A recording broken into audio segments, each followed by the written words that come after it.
Good evening, and welcome to Out Here in the Redwoods. I'm Scott Malcolm, once again filling in for Denise Riles, and with me this evening is Pastor Dan Price of the First Presbyterian Church of Eureka.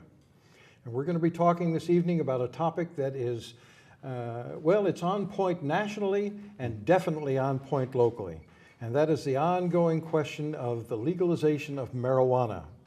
And if I can put this in a proper framework, from my understanding, you are not necessarily opposed or for, as a matter of fact, the legalization of marijuana. That is correct. I think the current situation with marijuana and the way it is in our county and our nation is, for the most part, untenable. So we have to try something else. I'm not necessarily opposed to legalization, but I just want to make sure that if we do legalize it here in California, we do it right. So you're more concerned about the actual implementation of the process of legalization as opposed to whether or not it is actually legalized. That's correct. And I think my biggest concern would be that they make sure to keep the age at least as high as it is for legally purchasing alcohol, because that's part of what I want to talk about tonight, is some of the research that's finally coming out on the pernicious effects of teens using marijuana and using it habitually. So that's my deepest concern, is that we don't give the misimpression that because we're legalizing it, it must be good for us. It must be the panacea that's going to cure all the world's ills. I think we've got to dispel that notion, and that's why I'm here, to talk about that. But I am not an expert. I'm not a doctor, an MD at least. I'm not a researcher. I'm just somebody who tries to read the research, and I'm a concerned citizen, and I'm a pastor. So I'm just going to say a few things that are on my mind. Well, I'm going to go ahead and just ask you then, what specifically are the concerns that you're talking about? What sort of research is it that you're talking about specifically? Well, the research that has come out lately in the last probably, 5, 6, 8 years, is research that shows that for those who habitually use marijuana, especially teenage habitual users, there are some really pretty alarming effects on the mind in terms of their cognition, in terms of memory, in terms of IQ, in terms of mental stability. That's what I want to talk about. Mm-hmm. Let's go right to mental stability. Okay. I have read in the Harvard, I can't remember exactly the title of it, Harvard Health magazine. Harvard Mental Health Letter. I'll bet that's it. Yeah, right. I've got that with me. So I was hoping you'd ask. Right. And they talked about the risk, and they were very specific in saying risk of the development and impact of schizophrenic episodes in teens. Well, I was going to kind of work my way up to that, but you went to the heart of the matter. Schizophrenia is, I'm not a psychologist, I'm not a doctor, but as a pastor, I deal with people. And I deal with people that are hurting, and I deal with families that are having some pretty big problems. And one of the things I've seen is, I've seen mental illness up fairly close and personal, and what it does to families. And that piece of research that was put out by the Harvard Mental Health newsletter in 2010, that pointed out that there's an really significantly increased risk for schizophrenia for those who have habitually used marijuana in their teenage years. That was alarming, to say the least, because schizophrenia, I think most of your listeners would know, is a terrible disease. I'd rather have cancer or Lou Gehrig's disease, for that matter, than schizophrenia. It's a terrible psychosis. It's the worst form of mental illness, and anything that puts people at increased risk for that is got to be bad news. And that's what some of the journal articles are showing. Let me just sort of quote some of that to you if I can. Absolutely. In the Harvard Mental Health letter, like I said, April in 2010. Here's where they get down to the crux of it. They talked a little bit about addiction. They talk about mood disorders. Those are all kind of bad, like bipolar. But then they get to the whole issue of psychosis, the most serious mental illness, the kind of thing you would not want to have, you would not want your worst enemy to have, because schizophrenia is, people have this common understanding that schizophrenia is like, well, split personality. That's not what it is at all. It's dissociation from reality. Right. It's psychosis is, I mean, you're just not functioning. You're just flipped out and your mind goes in and out of reality, and it has all kinds of ways of manifesting itself. But this is what the research shows. They cite a study of 50,000 Swedish soldiers, for example, that smoked marijuana at least once.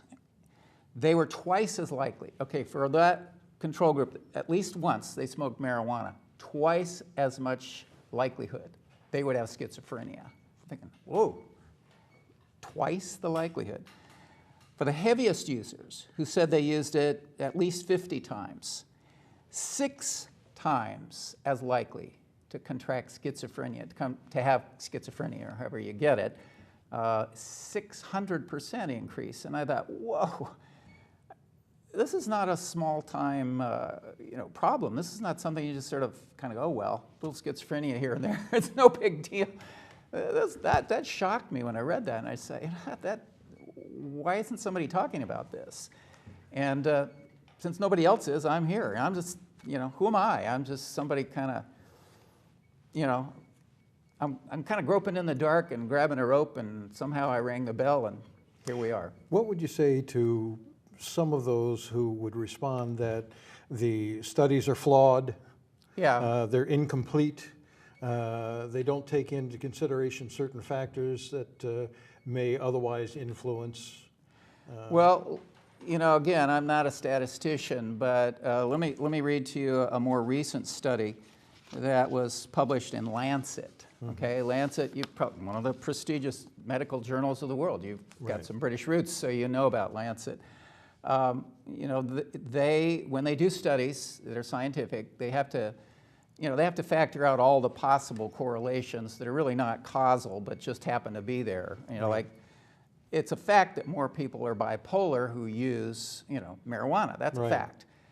Does that mean marijuana causes them to be bipolar? Well, it could just be that if you're bipolar, you're more likely to use it because you get either real depressed or really elated, and maybe it calms, Well, in Lancet, in this most recent article, they have to, have controls for all those kinds of impacts. So here's what they did. Here's what they come up with.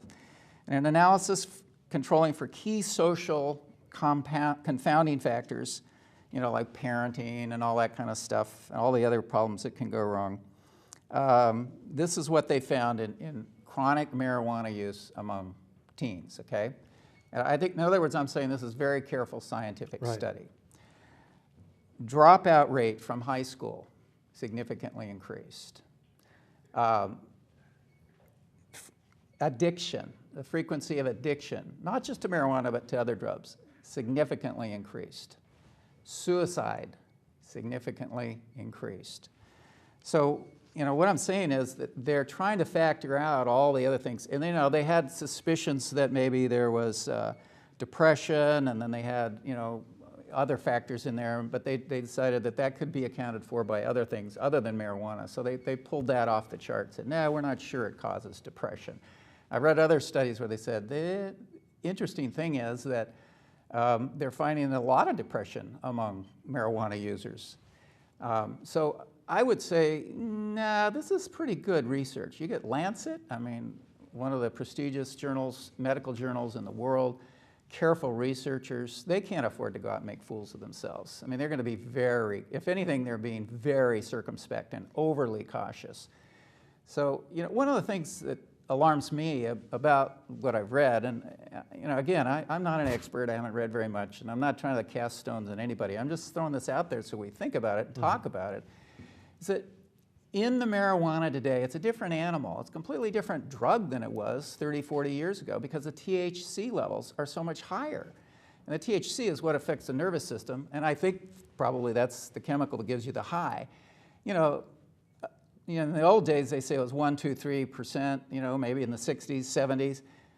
Now it's at least, the last I heard was average is around 7%. So it's gone up quite a bit, and that seems to have a pretty devastating effect on emotional stability. It seems to just be wreaking a lot more havoc.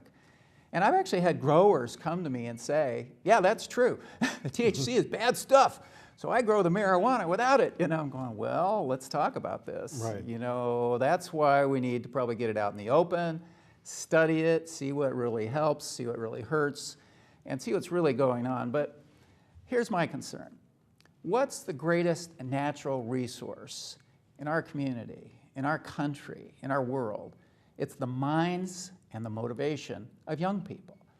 And if we are taking something that could potentially damage both the motivation and the mental acuity of young people, what could be worse? I mean, we've got to talk about that. Some people could say that the same would apply to electronic devices. Yes. To sure. just our entire way of life right now. The fact that the nuclear family doesn't spend as much time together. So there's a disassociation. I agree. And at the same time, and I'm sort of scattering things right now. No, you look but I hear at what you're cigarettes. saying. You look at cigarettes, Yeah. which are now pretty much outlawed for anybody under the age of 18, and in some areas under 21, they won't sell it. Yeah. And yet, they're still getting it. True. So the question is legalization going to make it easier, even with restrictions, or more difficult for youngsters to get? Again, I'm not in law enforcement. I think none of us really knows, do we? Is legalization going to make it easier to get or maybe even harder to get? You talk to people who are doing a lot of legal enterprises in our community, and they'll just say, hey, my job's legal. It's the people that just won't get off my back. They're inspectors, and people just won't, hounding me that, I have to be very circumspect in what I do. So I think, actually, honestly, it should be a lot like, I'd like to see the model of cigarettes be kind of the one that we use for marijuana. It's kind of like legalize it, tax it, study it, tell people what it does, and let them make the choice. People want to use it?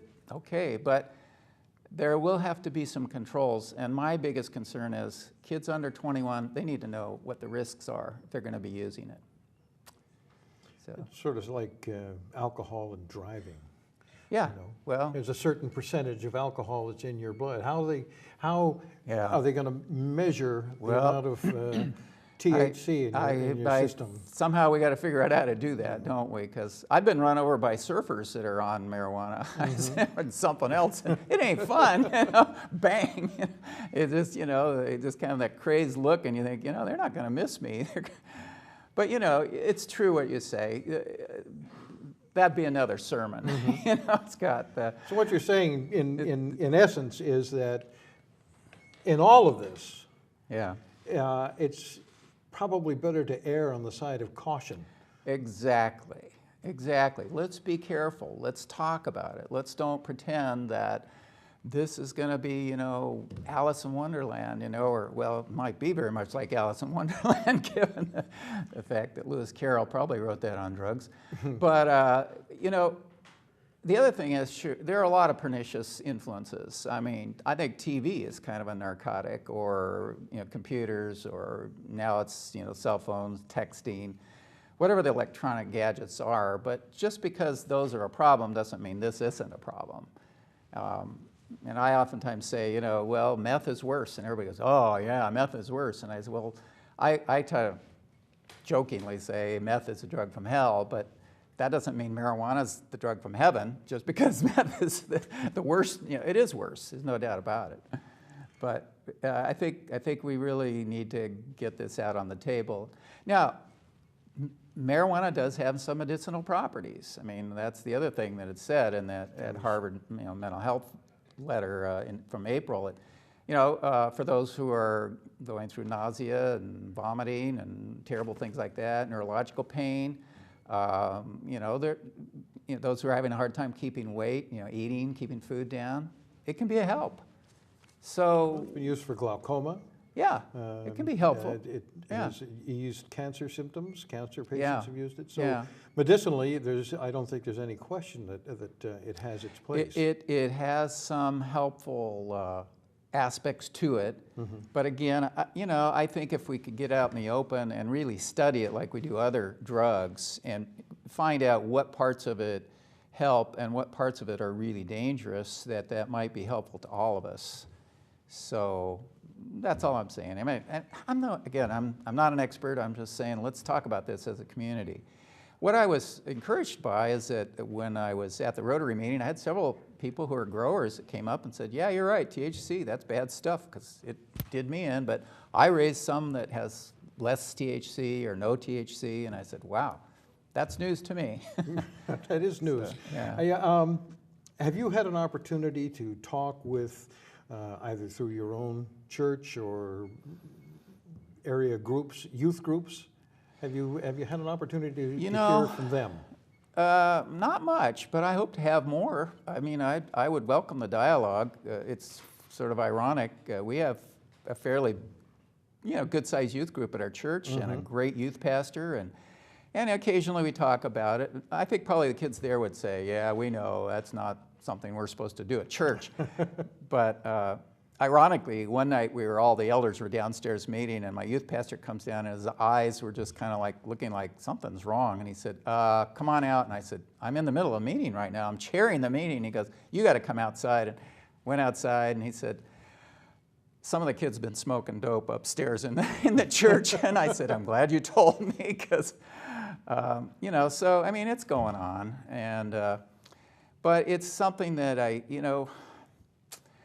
I just want to dispel this notion. Look, I know people use it for recreational use, others for medicinal use. Some people, there's a lot of blurry lines, aren't there? Who knows what it is. But this idea that, it's automatically going to make me smart and brilliant and spiritual, and I dispute that. I can remember 30 years ago, 40 years ago, when we smoked a considerable amount of marijuana. Yeah. At that time, for many of us, it was very much a social thing. Yeah. Very much a communal experience. We talked about consciousness expanding and all that sort of stuff, and the spiritual aspect of it. But today, it seems to be a much more isolated kind of a thing. I would agree. I think the sad thing about today is that I think almost everything is more isolated. It's much less connection, there's much less community, there's much less open dialogue. Everything's polarized, both politically and socially. So yeah, I would agree with you on that. And I don't want to cut anybody off. I'd like to have a community dialogue about all this stuff and have us all talk about it. But let's take a look at the cold hard facts, and let's share experiences, and let's talk about how we can make this a better community. Because the other aspect, being illegal, I think we'd all agree that there's been a lot of violence connected to growing pot and protecting your grow and all the stuff you see happening with that. I think it's very much damaged the sense of community, because people can't be transparent, feel like they're hiding something, and I just think it's really shredded the sense of community, the connectedness that we should have. You had a comment in there. You said, I guess we'd all agree. And that was my next question. Yeah. Do we all agree? Have you encountered resistance when you've talked about this from anybody? Yes, of course.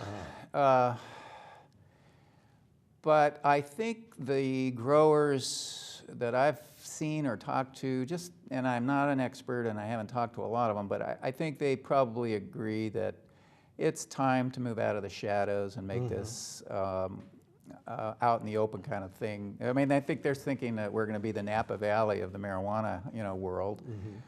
Maybe we will, maybe we won't, but maybe we are. Maybe we already are. Well, they're convinced we got the best stuff. I'm not an expert there because I really don't know, but I think that most people, if pushed in the corner, would have to say, yeah, there's some real problems going on.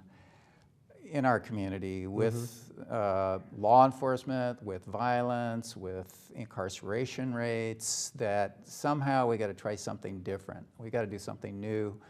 We got to find better ways to cope with this problem. And you know, I think the religious community should be a part of that. I think we have to ask big questions as pastors. You know, like why do we all want to get stoned in the first place? Right. Why do we like pills so much as Americans, legal or illegal? You know, At the risk of a really terrible pun, we're getting them shoved down our throat all the time. You know, I agree. If you look at I agree. At the medium we're on right now. If you look at television, Yeah. you see ads incessantly, ads for It's shocking, isn't it? every conceivable drug on the market. Drugs that have been developed that have a very limited use. Yeah, I agree. You know, something that will, you know, help you with arthritis in your hands. Oh, and by the way, it'll give you heart palpitations and cause you liver damage, and it has certain side effects up to and including possibly death. You know, Yeah, so, when they list all those side effects, I think, and who's going to take this drug after hearing that? But somehow that doesn't seem to deter. Yet, at the same time, it could be said of marijuana, if in fact it turns out that there is verification of a lot of these studies. Yeah. And you're probably right, there needs to be much more intensive work done. I think so. Yeah. You know, I think so. And possibly without an agenda. I have to say, in the past, I have seen studies that were created specifically to prove a point. There was propaganda put out in the 60s and 70s about marijuana that wasn't true. So that was like crying wolf, wasn't it? You know, it's like, oh, you know, this is terrible stuff. And there were exaggerated, you know, claims. But I used to give talks. I was involved in drug abuse education many years ago. really? Yes, and the way I opened one of my regular talks was, marijuana makes you want to rape and kill. And there'd be some dead silence on the other side of the room until I explained that that is what some people actually believe. Yeah. And that we had to debunk that kind of scare tactic because we wanted to get realistic information out to people so they had an opportunity to make an informed decision. Yeah, And it I sounds to agree. me like that's what you're talking about right now. Yeah, I think it really, science has to, the researchers have to do their job. And, you know, we have to get good information about what it really does and what it really doesn't do, and what it can help with and what it can't help with. So, you know, I guess that's all I'm saying. We need to be informed, and I'm not necessarily against legalization. I think it's going to come, don't you? I think it's going to come in California sooner or later. Absolutely. I don't think I think it's a given at this point that it's not a matter so much of if, but when, It's when. and how, as you're saying. Yeah, yeah. Now, are there any local groups, any committees, any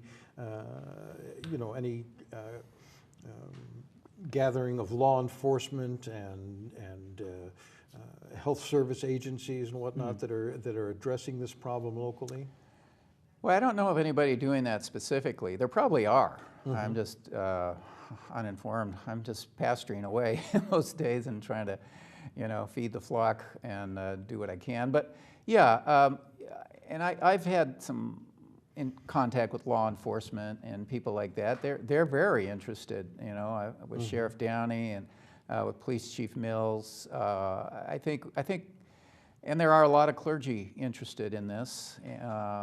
So, you know, if not, we should create some forums where we can really talk about Sort this of an on all levels. interagency task force. Yeah, there or, needs to be this needs to be multidisciplinary, doesn't it? Because I think the university, the schools, clergy, you know, and you know, researchers, we all need to get together and talk about this and make sure we do this.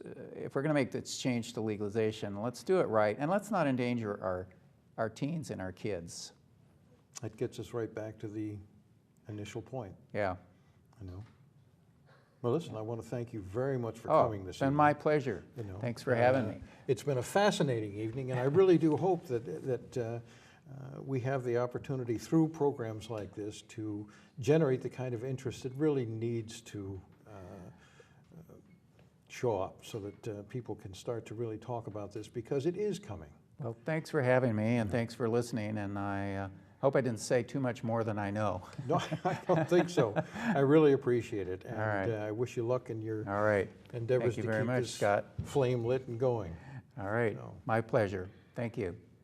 You have been listening to Pastor Dan Price from the First Presbyterian Church in Eureka, and we have been discussing the legalization of marijuana and what its various ramifications might be, and out here in the Redwoods. I'm Scott Malcolm. Thank you for being with us this evening, and I hope to see you again soon. I see a drug here that's not harming anybody because it's no worse than alcohol. To me, that's an interesting negative argument. No worse than alcohol, and maybe doesn't kill as many people as tobacco.